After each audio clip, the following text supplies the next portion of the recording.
Waalaikumsalam warahmatullahi wabarakatuh. Nah, sebelum kita memulai pembelajaran pada pagi hari ini, alangkah lebih baik kita melakukan doa terlebih dahulu. Kepada ketua kelas, silahkan dipimpin doa. Baik, Bu. Siap, Kak? Berdoa mulai.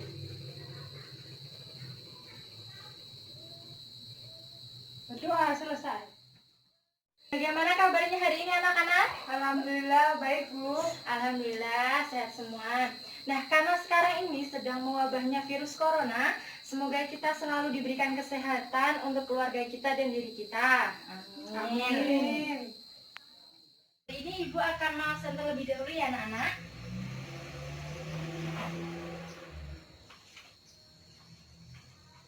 Apa ada yang tidak hadir anak-anak? Tidak, Bu, masuk semua. Oh iya, masuk semua, alhamdulillah. Jadi pembelajaran pada pagi hari ini kita akan mempelajari mengenai permasalahan-permasalahan yang ada dalam surat niaga. Jadi kita nanti akan mengetahui kesalahan-kesalahan apa saja yang ada pada surat niaga.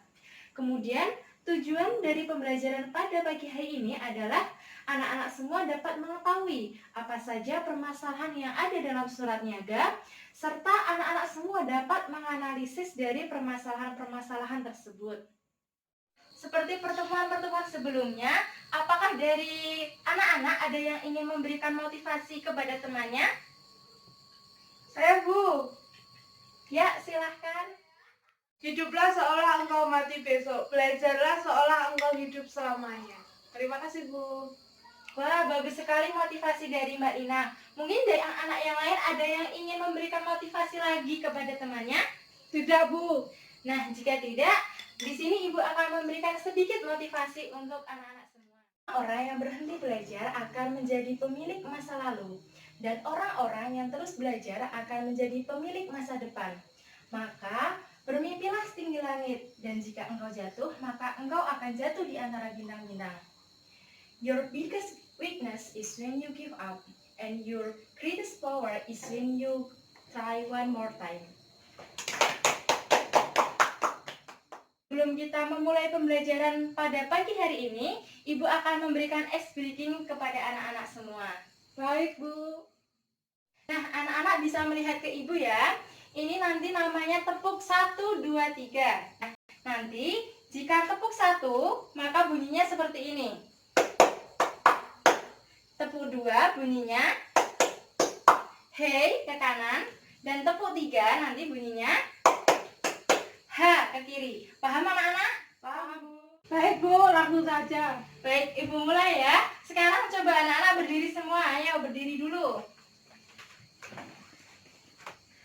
Siap? Ibu mulai ya, konsentrasi. Tepuk 1, tepuk 2, hey. Tepuk 3, ha, tepuk 3, 2, 1, ha, he. Ya, bagus sekali. Apakah jauh lebih semangat? Ya, Bu. Silahkan duduk kembali. Nah, karena tadi kita sudah melakukan ice breaking dan kita sudah semangat, sekarang kita akan memulai pembelajaran. Nah, di sini apakah ada yang masih ingat pembelajaran di minggu lalu mengenai surat niaga, pengertian dari surat niaga, dan jenis-jenis dari surat niaga? Ya, Bu, saya masih ingat. Ya, coba silahkan dijawab, Mbak Lina. Surat niaga adalah surat yang dibuat oleh sebuah organisasi atau perusahaan untuk berbisnis. Ya, benar sekali jawabannya dari Mbak Lina. Kita beri tepuk tangan dulu ke Mbak Lina. Nah, lalu di sini siapa yang bisa menyebutkan bagian-bagian dari surat niaga? Saya, Bu. Ya, silahkan.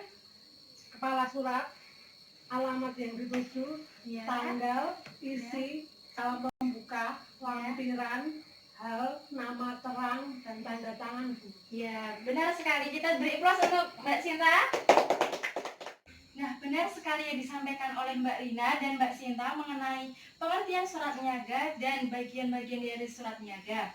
Nah, surat niaga sendiri merupakan surat yang dibuat oleh organisasi atau perusahaan ataupun mungkin juga badan usaha, yang mana surat tersebut digunakan untuk kegiatan berbisnis untuk mencari sebuah keuntungan. Nah, di sini yang perlu diketahui anak-anak, dalam surat niaga itu memiliki dua model, dua gaya. Yang pertama yaitu ada secara intern dan secara ekstern. Jika surat niaga secara intern yaitu surat niaga yang digunakan untuk berhubungan antar perusahaan itu sendiri, baik itu dari tingkat pusat maupun sampai di tingkat cabangnya. Nah, sedangkan secara ekstern, kegunaan secara ekstern, surat niaga itu berfungsi untuk kegiatan atau berhubungan untuk dari perusahaan itu sendiri seperti itu. Nah, surat niaga di sini disebut juga dengan surat dagang atau sebagai surat bisnis.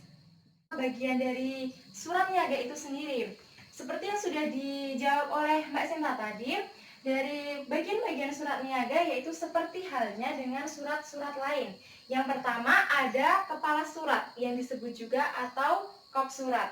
Nah, dalam kepala surat atau kop surat ini terdiri dari nama perusahaan, yang mana dalam nama perusahaan itu sendiri terdapat pada alinea pertama. Yang selanjutnya yaitu ada alamat perusahaan yang berada di alinea kedua setelah nama perusahaan. Dan yang kemudian adalah ada kontak perusahaan yang berada di alinea selanjutnya. Yang kedua yaitu adalah tanggal. Tanggal di sini memiliki dua jenis penulisan tanggal. Yang pertama yaitu American Style dan yang kedua yaitu British Style. Jika American Style yaitu penulisannya bulan dahulu, tanggal baru tahun. Contohnya Desember 11 2020. Nah, itu gaya dari American Style. Sedangkan gaya dari British Style itu tanggal dulu, bulan baru tahun. Contoh 11 Desember 2020 seperti itu.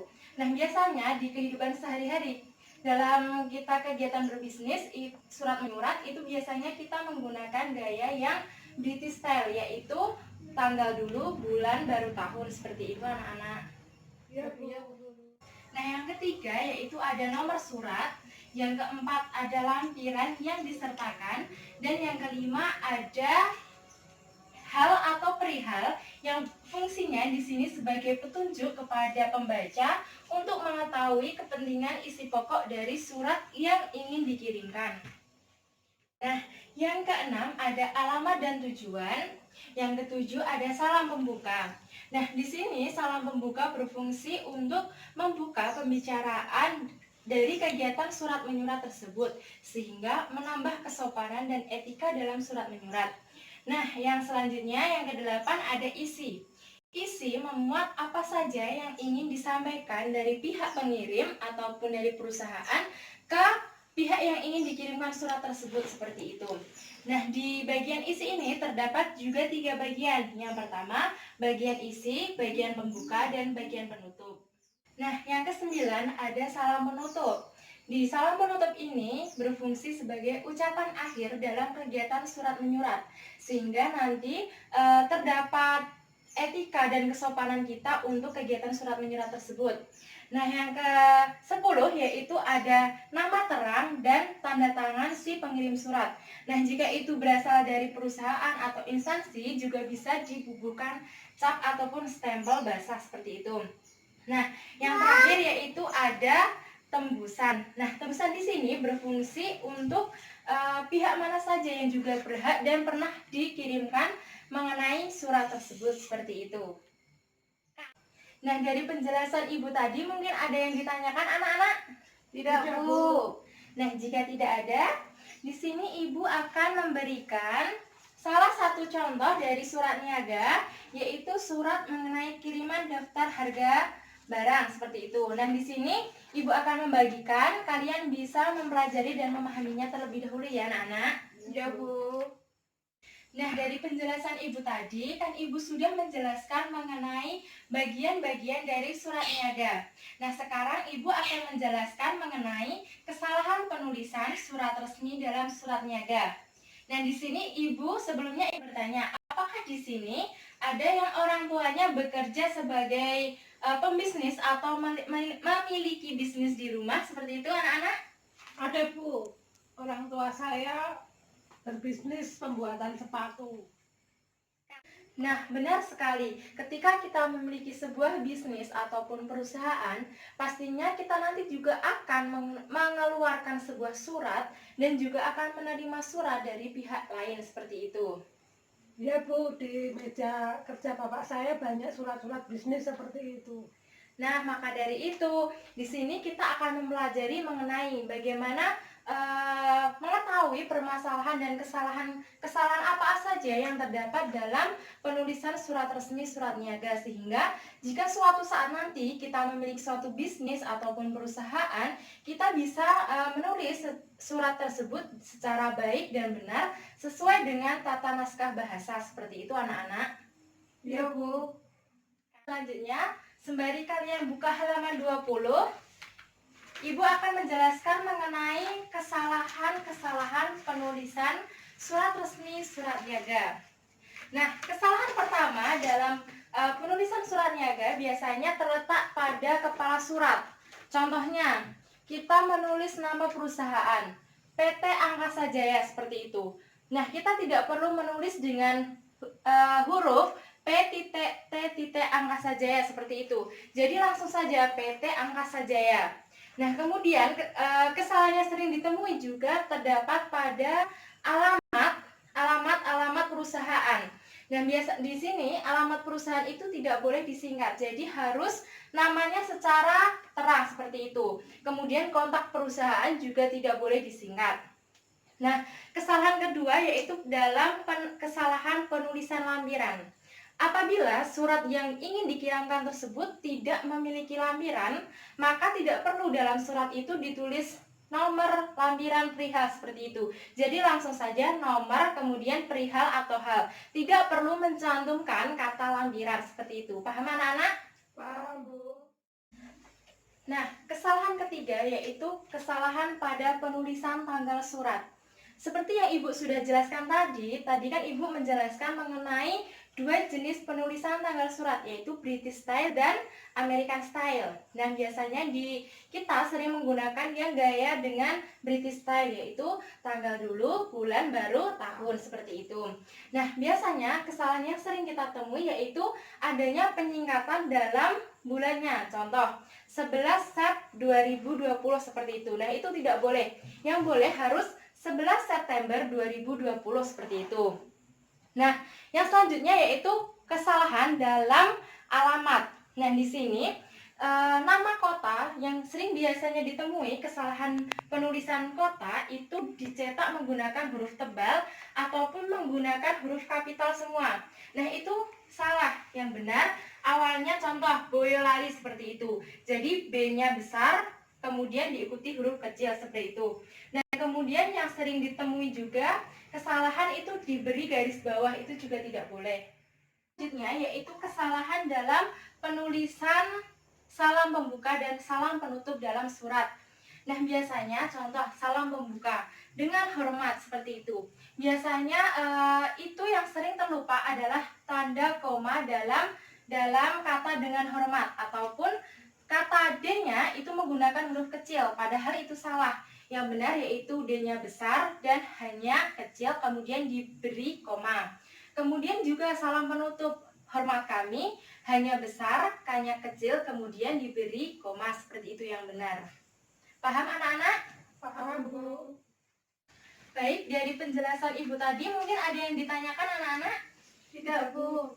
Nah, jika tidak ada, di sini Ibu akan membagi kelompok, yang mana kelompok tersebut akan terdiri dari 2 orang. Nah, nanti di sini Ibu akan membagikan sebuah soal yang nanti kalian akan kerjakan dan kalian analisis dalam bentuk kelompok, berkelompok seperti itu ya anak-anak. Ya Bu. Bisa dikerjakan ya anak-anak? Ya. Baik, di sini Ibu nanti akan memberi waktu kalian 5 menit untuk mengerjakan dan menganalisis soal tersebut ya anak-anak. Ya Paham? Bu, paham.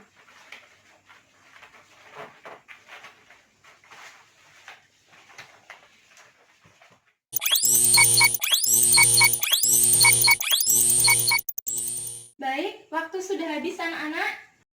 Nah, sekarang kelompok mana yang berani menyampaikan hasil diskusi tadi? Kelompok mana yang berani? Saya Bu. Baik, silahkan dipresentasikan. Bu, kami akan menjelaskan hasil diskusi kami berdua, yaitu dalam penulisan perusahaan seharusnya PT pantang mundur tidak ada titiknya setelah P. Ya. Kemudian Kemudian jalannya tidak boleh disingkat. ya. Dan kemudian dalam penulisan nomor telepon atau kontak telepon dalam perusahaan tidak boleh disingkat juga. Ya, benar. Kemudian lanjut. Dalam hal lampiran tidak usah pakai lampiran. Ya. Terus Semarang ini hurufnya kapital semua, harusnya tidak. Ya. Kemudian apa lagi yang ditemukan? Kemudian dalam penulisan dengan hormat seharusnya D-nya dengan huruf kapital dan pakai koma. Ya. Kemudian dalam penulisan penutupan dalam hormat kami Ya. tidak harusnya hanya itu berhuruf kapital besar terus ada komanya. Iya. Terima kasih Bu Guru. Iya, sama-sama. Baik sekali presentasi yang telah disampaikan dari kelompok Mbak Lina dan kelompok Mbak Sinta, yang mana dalam surat niaga itu tadi terdapat beberapa kesalahan. Dan di sini karena kalian tadi sudah benar semua menjelaskannya, berarti anak-anak sudah paham mengenai kesalahan penulisan dalam surat resmi surat niaga seperti itu. Sehingga nantinya kita bisa ketika kita membuat surat niaga, kita akan jauh lebih paham dalam membuatnya seperti itu ya anak-anak. Ya Bu. Di sini Ibu akan memberikan kalian tugas yang bisa kalian lihat pada modul halaman 35 mengenai jenis-jenis surat niaga. Nah, kalian nanti pada tugas yang akan kalian buat yaitu nanti kalian menyebutkan jenis-jenis surat niaga itu seperti apa saja seperti itu, dan kalian memberikan contohnya masing-masing satu dalam jenis surat niaga seperti itu. Paham anak-anak? Paham. Dan jangan lupa tugasnya nanti dikumpulkan minggu depan ya anak-anak di meja kantor Ibu. Ya Bu. Di sini Ibu akan memberikan kesimpulan mengenai pembelajaran pada pagi hari ini.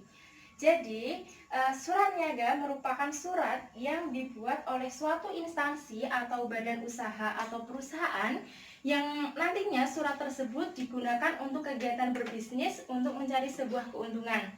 Nah, surat niaga sendiri terdapat dua kegunaan, secara intern dan secara ekstern. Nah, di sini yang perlu diketahui juga, surat niaga disebut juga dengan surat bisnis dan surat dagang. Kemudian, kesalahan atau permasalahan-permasalahan yang ada dalam surat niaga, yang pertama yaitu kesalahan dalam kepala surat atau kop surat. Kemudian kesalahan dalam penulisan tanggal, kemudian kesalahan dalam penulisan lampiran, yang selanjutnya adalah kesalahan dalam penulisan alamat dan tujuan, dan yang terakhir yaitu kesalahan dalam salam pembuka dan salam penutup. Pasti dalam suatu bisnis ataupun dalam suatu perusahaan itu kan membutuhkan suatu kerjasama. Sehingga ketika suatu perusahaan itu ingin mengirimkan surat ke perusahaan lain atau ke lembaga lain, maka perusahaan tersebut juga harus mengetahui penulisan surat niaga sesuai dengan tata naskah bahasa secara baik dan benar.